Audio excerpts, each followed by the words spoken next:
Our friend Josh Hammer joins us now from the outskirts of Tel Aviv. He's the author of Israel and Civilization, senior editor at large for Newsweek. Hammer, glad to hear you're safe and things are going okay so far. Tell us, bring us as much as you can into the on the ground story. How are the Israeli people feeling? What are the security precautions? Tell us what's going on around you. Yeah, Buck, thanks for having me. It's been a heck of a week so far. Things have not exactly gone according to plan, to put it mildly. So the first thing happened a couple of nights ago. We were at a dinner in the Tel Aviv area on the sea, nice sushi dinner, hoping for a romantic evening. That was quickly interrupted by citywide sirens for a Houthi ballistic missile attack. So we ran with the baby stroller to the bomb shelter before finishing our dinner. So that was kind of just a preview of things to come. So we woke up this morning at 3 a.m. local time to massive sirens all throughout the country. Immediately ran to the bomb shelter. So I've been up, Buck, since 3 a.m. local time, and it's been a heck of a day. I guess what I can tell you is that on the ground, it's very eerily quiet. There are virtually no cars here on the road. The folks who I'm staying with here in the house where I'm at, who went to the supermarket to get goods for the Sabbath, the Shabbat, and the weekend, and so forth there, apparently waiting in line at the market for 2 hours. So it's kind of like a hurricane. I mean, I've ridden out hurricanes before. I mean, if you've ever been to the supermarket on the eve of a massive storm, you know that all the produce is totally sold out there. The bread is sold out. The line around the corner. Apparently, it's hurricane-like conditions here. $1 million question, obviously, is what is Iran now going to do? But the Israeli people are tough. They're resilient. And frankly, Buck, in kind of a weird way, I'm actually really happy to be here at this time. Josh, what would you assess, and I know it's hard because Israel has a lot of people, but what kind of approval ratings do you think as you sit there 12 hours after the attack, 16 hours after the attack started, do you think there is in Israel for attacking Iran right now? Oh, here in Israel, Clay, Iran is not a contentious issue. This is a very important point to get across. There are a lot of contentious issues here in the Israeli political spectrum. So there's a lot of disagreement about the Palestinian Arabs. What do you do with them? Two-state solution, one-state solution, all that. There's a huge dispute here when it comes to the issue of the draft exemptions into the military for the Haredim, the so-called ultra-Orthodox. There are definitely contentious issues here in Israel.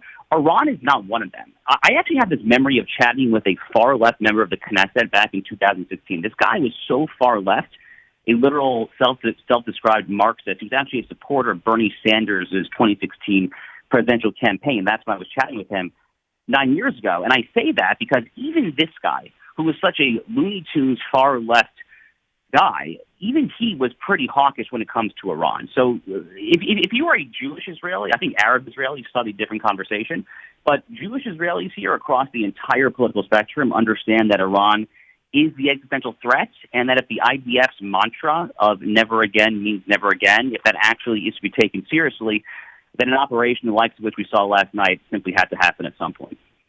Do you have any sense, Josh, of surprise at the lack of military or effective military response from the Iranian side of the equation? As we begin to dig in more to this, and we will over the course of the show today, the mapping of targets, the ability to hit simultaneously the ballistic missiles program, along with the Natanz nuclear facility and other nuclear facilities, along with senior leadership, along with, it's a stunning array of targets, hundreds of planes that hit, over 100 sites.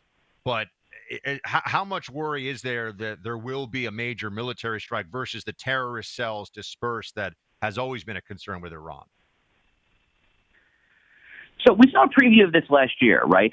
So twice last year, in both April and October, Iran launched a massive ballistic missile barrage at Israel. So the higher one was October. It was like 183 ballistic missiles or something like that.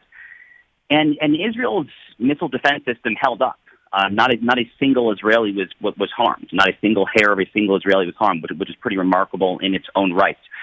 So we'll see if Iran is able to do more than that. I suppose color me skeptical for at least two reasons. One is on the Israeli north, you have their top proxy, Hezbollah, which has been completely decimated at this point. They are a total shell of what they once were, and Hezbollah was very much Iran's insurance policy there, this kind of sword of Damocles hovering over Israel, essentially trying to prevent Israel from striking. So Hezbollah has been taken care of.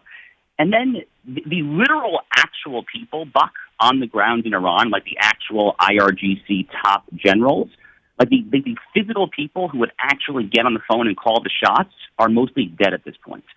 So I'm skeptical as to what could happen, but having said that, we're not taking any precautions. My wife and I, we were supposed to go to Jerusalem this weekend to spend the Sabbath there.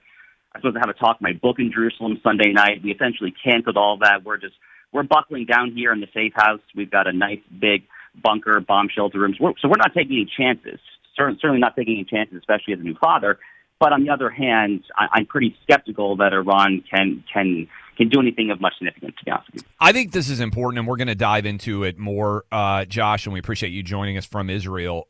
Book, by the way, is Israel and Civilization. There is actually a great deal of support for Israel's attacks from other Middle Eastern countries, Muslim countries. They also wanted Iran not to have nuclear weapons. That's an important part of this, and I don't know that it gets widely discussed, but Iran was seen as a pariah state by many Muslim countries as well.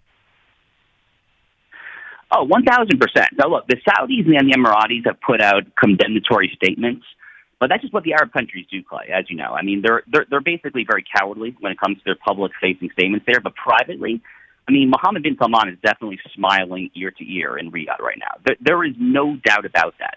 With the exception, probably, of the Emir in Doha, Qatar being Iran's closest Sunni Arab ally, and maybe some of these rogue Northern African Muslim Brotherhood adjacent rogue states like Algeria, Tunisia, both are pretty radical governments.